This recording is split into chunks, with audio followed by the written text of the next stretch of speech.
When a person gets a diagnosis of life-threatening issue, suicide is a permanent solution to a temporary problem. There's so many other better treatments in addressing a person's psychological, relational, and spiritual spheres of who they are, and we really need to bring this expertise in spirit, mind, body, or holistic medicine to really help bring true compassion to this person's situation and really walk in this difficult time with them through the adversity.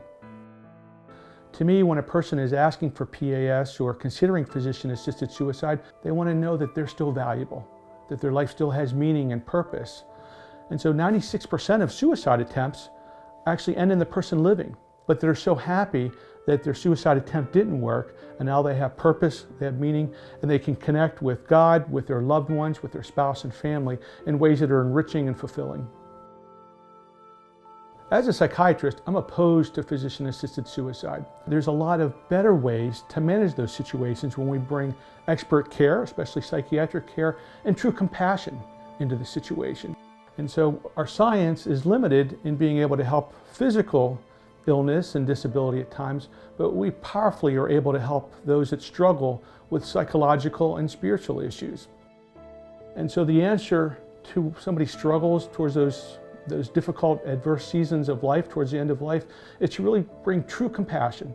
And true compassion is when we come alongside and we give that person connection, value, purpose, and say, hey, you matter to us. So being able to sit down with them and do talk therapy and discuss some psychological, emotional, and spiritual aspects of what they're thinking and how they're processing life in this particular situation, but also possibly medications, and look at antidepressants or anxiety medications. And certainly we want to try to treat the medical issue that they have, because that medical issue might compromise their nutrition or their sleep or their overall strength and energy level to be able to look at life clearly, to be able to navigate this new season of life that they find themselves in. When caring becomes killing, how can anybody trust their doctor or psychiatrist? We need patients to be able to be open and honest, and we need to be able to have confidentiality and not share their information with other people. And so if we went to physician-assisted suicide and euthanasia today, it would be like going back to the dark ages of 2,500 years ago when this was happening. It's been tried, society's been there, and has said that's not the way we want to go. That's detrimental to people, detrimental to healthcare and the healthcare system, and they vetoed it, and we need to do the same today. Medical advancements that happened, cancers that were untreatable 10 years ago, now that are treatable and that are cured.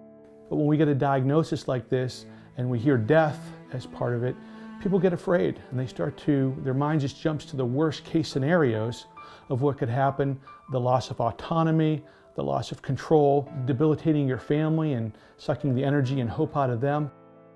Healthcare professionals are that last voice for those people that just don't have a voice, whether they be the unborn child, a demented patient, somebody in a coma or stroke, or temporarily incapacitated. The Euthanasia Society started in 1938 and progressed over the years with 12 name changes, from Final Exit, Hemlock Society, and now Compassion and Choices. They introduced the living will as a means to be able to allow the state to execute people. Their real agenda is to try to get voluntary and involuntary euthanasia passed.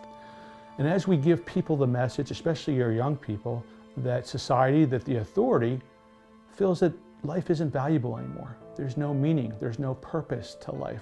Whether it's killing somebody with euthanasia or physician-assisted suicide, we're going to see devaluing of human life in forms of poor self-esteem, depression, anxiety, self-harm, cutting, bullying.